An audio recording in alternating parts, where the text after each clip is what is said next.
Hey everyone, welcome to the Ask Nicole weekly live stream. My name is Nicole, and sometimes people ask me questions about tech and marketing as it relates to small business. I've had my marketing company for about 14 years, and I've been doing these live streams every week for, like 2 years, maybe more than two. And if you want to go see past broadcasts, wherever you're watching this now should show you those. But also, if you want them in a little bit more of an organized way, I suggest going on YouTube and checking out the playlists, or you can check out our blog. And we also have things organized by category there. So today's topic is something that kind of came up for me in my personal life. I was sort of inspired by Amanda Stickle, and I'll show her at her collaborative marketing as an example a little bit later in this broadcast. But she's a virtual bookkeeper and accountant based in upstate New York. And I just thought, we should all be a little bit more collaborative. And I think there's a lot of articles online about how large brands collaborate with one another, and also some just general ideas of how to figure out what kinds of businesses your business should be collaborating with. But the main thing, and I'm going to shortcut this because I think it is good to figure this out and spend some time being intentional about it. But the main things that you're looking for with other businesses or even nonprofits that you can collaborate with as a business owner, or if you have kind of similar markets. So if you're going after a similar demographic, obviously it makes sense to maybe pair up, because if you get in front of each other's audiences, well, their audience is kind of like your audience. The other thing that you can do is you can look at similar goals. And, so maybe you have, you want to grow your email list, and of another company that wants to grow their email list.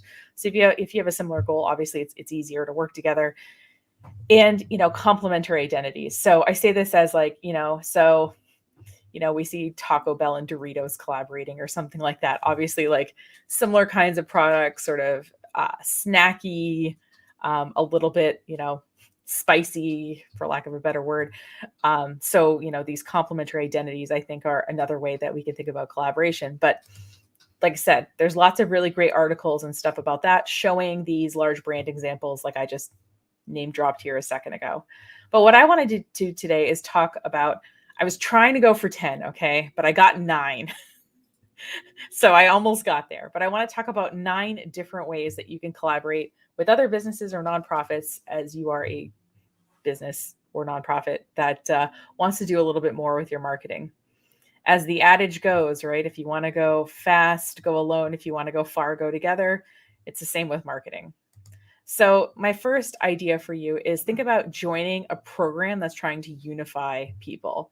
So an example for us that's sort of ongoing is that our co-working space, Anchor Space, is part of the co-working visa program.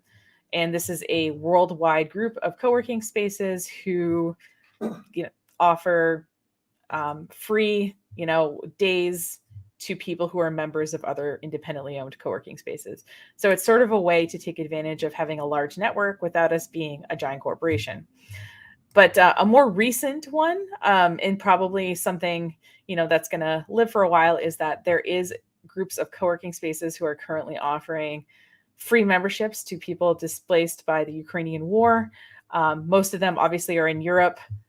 We put our names on the list of both of our spaces in solidarity. But yes, if you are a Ukrainian affected by the war, please stop into an Anchor Space. But there's a whole map there and all about kind of how the co-working community is sort of pulling together and trying to offer what we have available to people who might need it. So there might be a program that you could just join that already exists, related to your industry or related to your geographic area, and you can help them get the word out. And then you're kind of being cross-promoted, and you're cross-promoting the other businesses that are involved in that program. Another thing that you can do is you can co-host an event. And, events can be official, wait for the Chamber of Commerce to have an event, or you can just host your own event.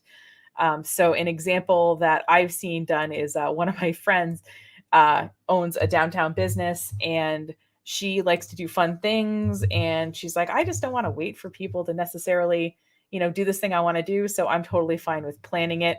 And so an example of this that she did was something called Flannel Fest. So I'll just pull the event image here. Basically in downtown, they got some musicians to play outside, and then I don't know how many businesses participated. I think 5 to 10 had sales and things going on. And it was just kind of this one day thing. And I think you got a certain percentage off at different businesses if you wore flannel, that kind of thing. So just a fun way for businesses to work with one another and collaborate on something. Um, and like I said, you don't have to wait for someone else to an event. You can do it and just involve the businesses that are immediately around you. Or, if you want to host a virtual event and you want to involve people who have a similar business to you, maybe you sell vintage fabric and you want to get together with other vintage fabric sellers and have like an online event. That raises the visibility of all people involved. So that's something that you can consider doing if you've got a little bandwidth. And since it's just a one-time event, well, the good news is, it's one time. So you don't have to, throw a whole large-scale event every single week. A third thing that you can do is you can offer a package with another business. And we did this a while ago. We actually worked with a local bed and breakfast, and we did a working vacation type model. So we worked with Acadia Hotel in Bar Harbor, and our co-working space, we tried to get people to kind of come in the off season and say, hey, you could stay at Acadia Hotel, you could work at Anchor Space, and you could basically have a working vacation while you're visiting Bar Harbor. Now, 2015 was a little early probably to do this. I feel like if we tried to do something like this again, we'd get more participation. But just this idea of doing this not only elevated, Anchor Space, but also kind of let our people that we were connected to know about Acadia Hotel and that they were sort of cool, forward-thinking people who were willing to work with us. So think about pairing up with another business and maybe packaging something together that people would want. If somebody wants this, or they might want this other thing, you don't want to provide it, you can find another business that does, and then you both make money and get visibility from it. Another thing, and I haven't seen a lot of small businesses do this, but I want to throw it out there as an idea, is this idea of a social media takeover. And so I will include an article in the show notes about how these are done so that, you can reference it. But the basic idea is that you take over someone else's social media account. So that could be an Instagram, like maybe I take over, Rise Co-working in Bangor's Instagram, and they take over our Bar Harbor Instagram, and we post on behalf of each other for like a week. And this way, Rise gets in front of our audience, we get in front of their audience, and there's just more general awareness of what's going on. So there's some examples here about people taking over Instagram. Like I said, I'll put it in the show notes because I feel like once you see some examples, you sort of see how it works. But the idea is that you give permission for people to post to your social media accounts for a specific period of time, and you're posting to theirs at the same time. Another thing you can do is become a sort of referral partner in a business. And if you want to look at this in a more formal way, you could join a chapter of BNI, or a lot of towns too, if they're not large enough to have a BNI chapter, they have a networking like group where people make referrals. So I'm in a group that meets on Tuesday mornings, which is why sometimes I'm a little late to this broadcast to start. But the idea with that group is that there's a representative for like each different kind of business, and you make referrals, but you can also just set up a sort of relationship where you refer one another. So an example of this in my life is that I have my friend Matt, who owns Svaha. It's a web hosting company. I don't want to do web hosting. Matt doesn't want to do marketing or training. So the other day he was like, hey, can you do this Google or G Suite training for this team? And I'm going to set up their Google accounts to get Google Mail. Well, and if you'll do the training, that'd be awesome. And then I'm like, hey, can you, offer this client some web hosting? And so it ends up being really good because we have complementary businesses, and, it's really nice to have a referral source. So, sometimes you might have to go out and look for these people. I know that, my friend Betsy, she has a massage therapy practice, but she is always kind of going out, meeting other massage therapists in the area, understanding what they specialize in. And so that if somebody isn't a good fit for her, she can make a good referral. And so I think these relationships are worth building up, especially if you know, you leave some of your business cards with them, they're open to also making referrals to you. I think it can work really well. And like I said, though, you might have to go find them. They might not just fall in your lap. I mean, most things don't, but I think you get what I'm saying here. The other thing that you can do is you can sort of chip in with multiple businesses to create something that lives online. And what I mean by that is, maybe there's like a combined calendar of local events. Maybe everybody is going out and kind of getting photos and video of the community, and you put it all in some kind of Google Drive folder for people to access for their marketing, something like that. And I did find it, and I was trying to think of an example, and the example I could think of was a map. And so this is a local food map, and obviously it's very you can filter it and all that, but you could easily make a map in something like Google Maps of maybe all the women owned businesses in your area, or I'm trying to think, all the places where, I don't know, that are good spots to take photos. If you're a photography group or something, you can mark your favorite spots that you send people to take their own photos, and then you have all of your names listed on there. So by one person, I guess, doing this on their own is fine, but sometimes multiple people can allow for there to be some money spent on software, or that you can just even have some help maintaining it.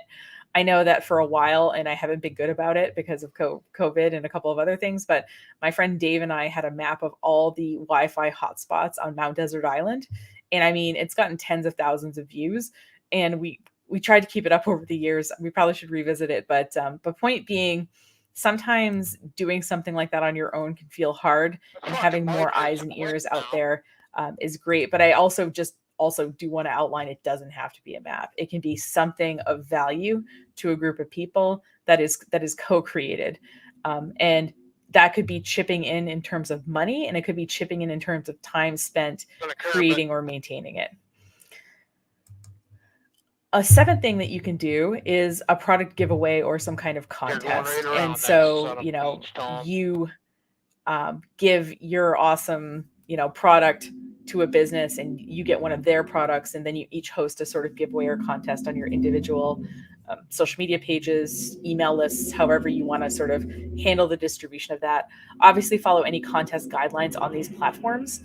And yes, these platforms do have contest guidelines, especially Facebook. You wouldn't think that Facebook would have a 10 pages of rules about running contests last time I checked, but they definitely do. So just make sure that you're in compliance with that if you're running a contest. But I think that's a great way to get your product in front of a group of people. Obviously, you can't give away your products all the time. I totally understand that, but do kind of consider that, and ideally consider it exchanging products with a company that you have similar customers for, so that people who follow that that company would be actually interested in winning your product in a contest or a giveaway.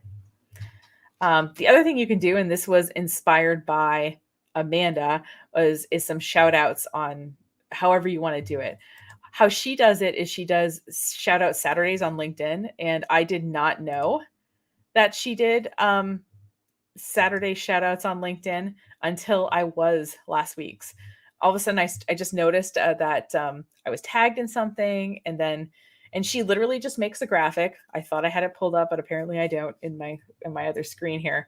But she says, shout out Saturday, Nicole will add, and if you need marketing help or whatever, and a bunch of people sort of commented on it and liked the post, and it made me visible to her group of people, which was super nice, and honestly made me want to reciprocate. So thank you, Amanda, if you're watching this now. I really appreciate that idea that spurred this broadcast, because it doesn't just have to be big companies that are doing these like brand collaborations that take like months to figure out or whatever. It can be as organic as some of the ideas I'm suggesting here. And then a final thing I think that you can do is you can create a channel of shared distribution. So what do I mean by that? Well, I'm in talks right now with a downtown organization, and there are obviously multiple businesses that have Facebook pages as part of this group.